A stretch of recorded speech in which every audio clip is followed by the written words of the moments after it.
नमस्कार, आप देख रहे हैं आरएडी न्यूज़। मैं हूं योगेश चक्रवर्ती। बिहार में जेडीयू के साथ मिलकर बीजेपी ने नई सरकार बना ली, लेकिन नई सरकार के गठन के बाद अब ये चर्चा जोरों पर है कि सीएम नीतीश का विरोध करके बीजेपी का दामन थामने वाले का क्या होगा। इनमें कई नाम महत्वपूर्ण है, खास करके आरसीपी सिंह, जीतन राम मांझी, उपेंद्र कुशवाहा। इन लोगों का आने वाले दिनों में क्या होगा, क्या इन्हें सीएम नीतीश के विरोध का खामियाजा भुगतना पड़ेगा। इसी मसले पर हम बात करते हैं BYN के संपादक वीरेंद्र यादव जी से। वीरेंद्र जी, अब जब दोनों की गलवाहियाँ हो गई है बीजेपी जेडीयू की, तो खास करके जो इनके विरोधी सुर सीएम नीतीश के खिलाफ बगावत करने वाले लोगों का क्या होने वाला है। इससे बड़ा क्या सवाल है कि जो बगावत की लीड कर रहे थे सम्राट चौधरी और विजय सिन्हा, डिप्टी सीएम बन गए। सबसे बड़ा विरोधी जब बगल में बैठ गया तो बाकी क्या मतलब बगावत करने का, चाहे उपेंद्र कुशवाहा जी हो, चाहे आरसीपी जी हो, चाहे मांझी जी हो। बड़का साथ में खड़ा होगा तो बाकी तो मियाते रहेंगे। क्या अंतर पड़ता है इससे। बहुत चूँकि एक था कि भाई लगता था कि ये लोग बड़का तोप हैं, उपेंद्र कुशवाहा जी को हम बड़का तोप ही, मांझी को हम बड़का तोप ही, सब लगता। लेकिन अब सब खत्म हो गया। अब आप मांद में भाजपा और जदयू के मांद में घुस गए हैं। आप जैसे रखेंगे, जैसे जाहे विधि राखे भाजपा ताहे विधि रही है, न तो राम राम का ही है। मतलब राजनीतिक करियर दांव पे लग गया। बिल्कुल। या तो आप उनके साथ खड़ा होइए या कहीं और जाइए। बाकी आप आपके ऑप्शन नहीं है कि हम बड़का आरसीपी सिंह बड़का तोप थे, विद्वान थे, मंत्री थे, तो हमको हाई चाहिए, या हम उपेंद्र कुशवाहा के बड़का हम वोट के ठेकेदार हैं। भूल जाइए। अब आप बनिहारी ही कर रहे हैं। चाहे बनिहारी भाजपा के खेमा बैठ कीजिए, चाहे जदयू के खेमा बैठ कीजिए, अब कर रहा बनिहारी ही है। और आप इसी बनिहारी के भागे भी थे। आरसीपी सिंह, चाहे उपेंद्र कुशवाहा, चाहे मांझी, सब इसी बनिहारी के विरोध भागे थे और फिर उसी मालिक के चरणों में पहुँच गए घूमते फिरते। तो अब उनके अब पॉलिटिक्स में ऐसा कुछ होता नहीं है, समझे ना। यहाँ होता पॉलिटिकल मतलब मार्केट वैल्यू। आपका मार्केट वैल्यू क्या है। तो होता है कि आप मान लीजिए हम मतलब मुर्गा बेचना है हमको, हम जाएंगे मीट बाजार में, हम पहुँचे सब्जी बाजार में, कोई खरीदती है हमारा। वो यहाँ पे हो गया है। अगर आपको आपका वैल्यू कहाँ किस रूप में क्या है, तो आप जहाँ पहले आप मुर्गा लेके मुर्गा बाजार में जा रहे थे, अब मुर्गा लेके पहुँचे सब्जी बाजार में, क्या वैल्यू हो। तो अब कोई वैल्यू नहीं है आपका। आप वही वैल्यू है जितना वैल्यू मिलेगा आपको। अब अपनी ओर से तोल भाव नहीं कर सकते, क्योंकि किसके खिलाफ लड़ रहे थे वही तो आपके साथ खड़ा हो गया है, या वही आपके जिसके साथ मिलकर लड़ रहे थे वही सब मिल गया। तो आप किस खेत की मूली हैं। आप भाजपा के सहयोगी थे ना, या चाहे आप जदयू के सहयोगी थे। वहाँ तो आपकी अपनी औकात क्या थी पॉलिटिकली। जब आपका कोई पॉलिटिकल मार्केट वैल्यू ही नहीं है आपका, तो कोई मायने नहीं रखता है कि इनका क्या भविष्य होगा। आप ये अपना भविष्य कहाँ खोजते हैं, इनको ये तलाशना है, लेकिन इनका भविष्य क्या होगा कुछ सवाल ही नहीं है। इनका भविष्य क्या होगा। लेकिन जो आरसीपी सिंह बीजेपी के लिए जेडीयू को तोड़ने के लिए तैयार थे और उस दिशा में काम भी कर रहे थे, और ये सब बातें सामने भी आ गई थी, ऐसे में क्या बीजेपी जो है लॉयल्टी का उनको फ़ायदा देगी, या फिर एक झटके में बाहर का रास्ता दिखाएगी। राजनीति में हर व्यक्ति की उपयोगिता होती है। आपकी उपयोगिता क्या पॉलिटिक्स में, तो लगेगा भाजपा की ये मेरे लिए उपयोगी है आरसीपी सिंह, तो रखेगी, नहीं तो डाल देगी उठा के कबाड़ खाना में। वो कौन समस्या है। ये जो भी पॉलिटिक्स है ना, आम जो कार्यकर्ता होता है, आम नेता, तो कोई मतलब नहीं है। जो पार्टी का शीर्ष नेता है उसी का वैल्यू है। सोच लीजिए नीतीश जी क्यों लालन सिंह का अपना अध्यक्ष बने, इसीलिए कि शीर्ष में हम रहें, निर्णय हम करें। भाजपा का शीर्ष नेता है, जो तय करेगा। बाकी आरसीपी सिंह, उपेंद्र कुशवाहा, तो फलां रविदास, तो फलां कोई मतलब नहीं है। मतलब होता है जो पार्टी का नेता है।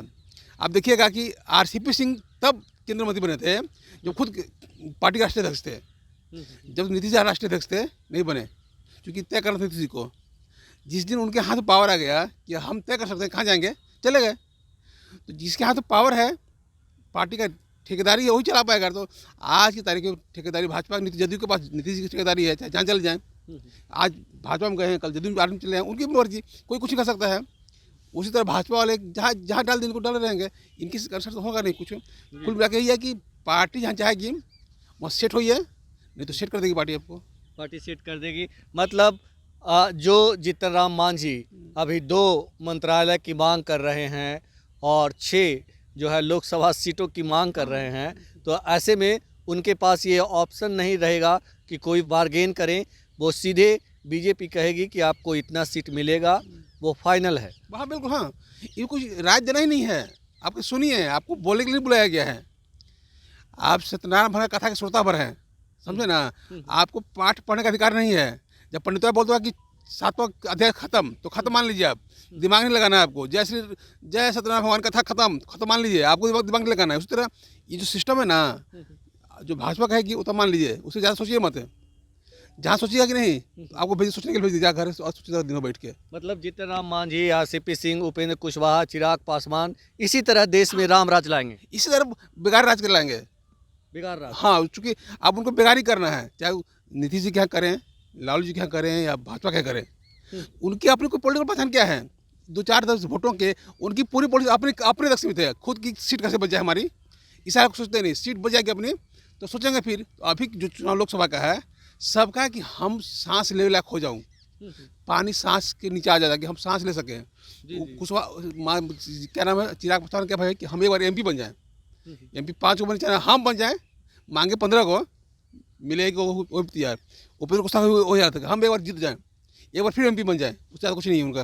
6 को मांगेंगे, एक को नहीं मिलेगा, एक बार खुश हो जाएंगे, चलो ठीक है भाई, राष्ट्रहित में सब सही है।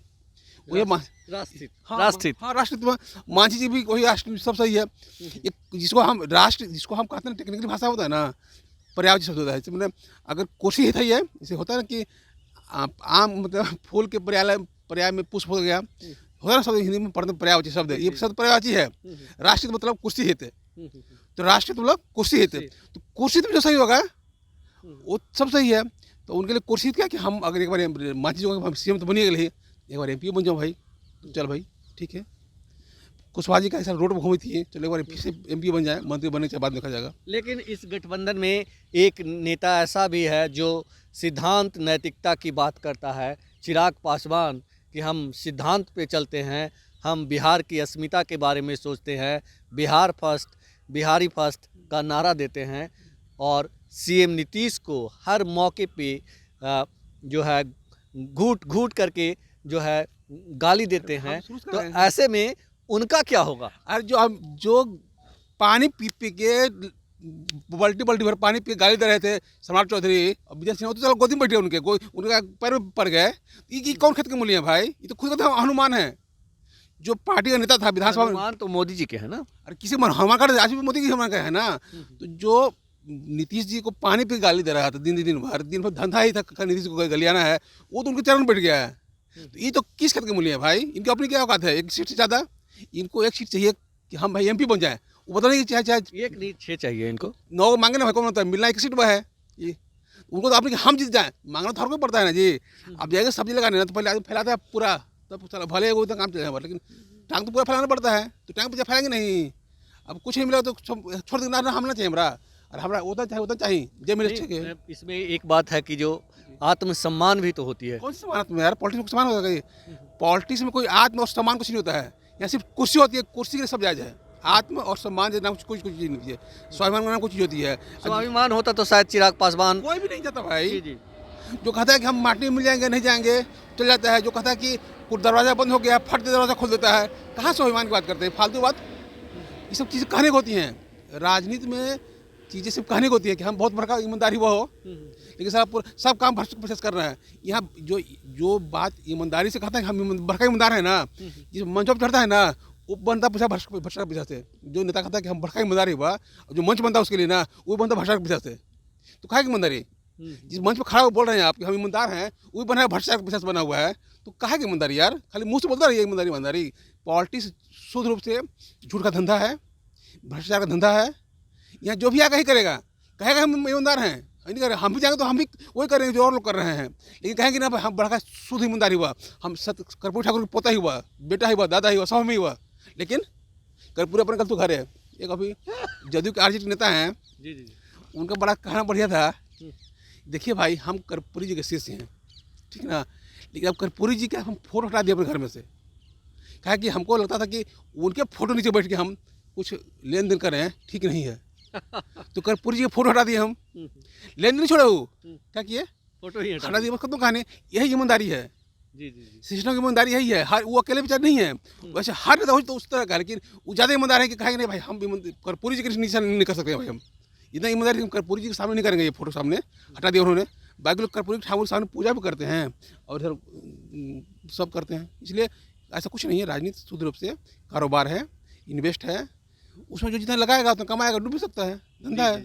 आने वाले दिनों में जो है जीतन राम मांझी, चिराग पासवान, आरसीपी सिंह, उपेंद्र कुशवाहा की जो है औकात बीजेपी बताएगी और तभी पता चल पाएगा कि इनकी असली औकात क्या है। औकात काहे को होती है भाई, बोली हुआ ना कि सबके एक सीट का दरकार है। एक बार लोकसभा में घुस जाए फिर से, इतना बड़ा लक्ष्य उनका है, बाकी सब चीज़ फालतू है। नहीं, परिवार को भी तो ले जाना है। फालतू है कुछ चीज़। अरे चिराग पासवान को के परिवार में बहुत सारे लोग हैं, देखिए हम, अब तक तो यही रहा है। अरे तो उनका तो दो भाई अलग अलग हो गया। अब तीनों परिवार क्या होता है, चिराग मतलब परिवार में क्या, चिराग पासवान, पशुपति पारस, ये का नाम है प्रिंस कुमार, चौथा कौन परिवार में। जी जी। अभी चिराग अपनी माता जी को भी लड़ा माता जी का कौन पूछी थी यहाँ पे, बिहार में आके कौन हरिजन सीट थोड़ा लड़ेंगे वो जनरल सीट कुछ दे भी नहीं करेगा उनको, और हरिजन जनरल सीट लड़ नहीं सकती वो, चूँकि खुद दलित नहीं है वो, तो कहा कि बिहार में लाएंगे उसको यार, क्यों मैंने उनका ला के ऐसे माथा को चलाए के डाल कोखली में। भाई बिहार की पॉलिसी क्या होता है, जाति, उनको रिजर्व सीट जगह से मिलेगी नहीं और जनरल को देगा नहीं, कोई पार्टी देगी नहीं जनरल सीट से, तो कहा कि चिराग जी की माता जी, उसमें फालतू बात है। चिराग जी का कि हम एक बार फिर घुसा लोकसभा में, फिर 5 साल लड़ते रहेंगे, फिर हनुमान करते रहेंगे, फिर करते रहेंगे, फिर करते रहेंगे 5 साल, फिर 5 साल जैसे बंदे को स्वागत करते हैं, लड़ते हैं, चुनाव आएगा फट दे घुस जाएंगे उन्हें। नीतीश जी लड़ते लड़ते उसी में आ गए, अब फिर हट गए, फिर संभालने की कोशिश कर रहे हैं। उसी तरह सबका सही, मांझी पहले इधर कभी एनडीए, महागठबंधन, कभी एनडीए, इसका कोई मतलब नहीं कि वो क्या कह रहे हैं। मतलब ये देखिए कि उनका स्वार्थ कहाँ सिद्ध हो रहा है, उसके लिए स्वाभिमान जैसे कुछ चीज़ नहीं है। स्वार्थ राजनीति का सबसे चीज होता है, सर्वोपरि स्वार्थ है। स्वाभिमान जैसी चीज़ें सिर्फ ऊपर से लेप होती है, स्वाभिमान, ईमानदारी सब राजनीति का लेप है। हड़िया का जो माल है ना, सिर्फ स्वार्थ है बस। जी जी जी। तो आने वाले दिनों में पता चलेगा कि किससे किसका कितना स्वार्थ सिद्ध होता है। बीजेपी का स्वार्थ चिराग पासवान से कितना सिद्ध होता है, उसी तरह दूसरे नेताओं से बीजेपी कितना अपना स्वार्थ सिद्ध करती है, उसी आधार पे उनको बीजेपी रखेगी, अन्यथा किक मारकर आउट कर देगी तो कोई आश्चर्य की बात नहीं, क्योंकि स्वार्थ में सब कुछ होता है, सब कुछ जायज़ भी होता है। फिलहाल इतना ही। आप हमें फेसबुक पर फॉलो करें, यूट्यूब पर सब्सक्राइब करें, लाइक करें, शेयर करें और कमेंट करके अपना बहुमूल्य विचार ज़रूर दें। धन्यवाद।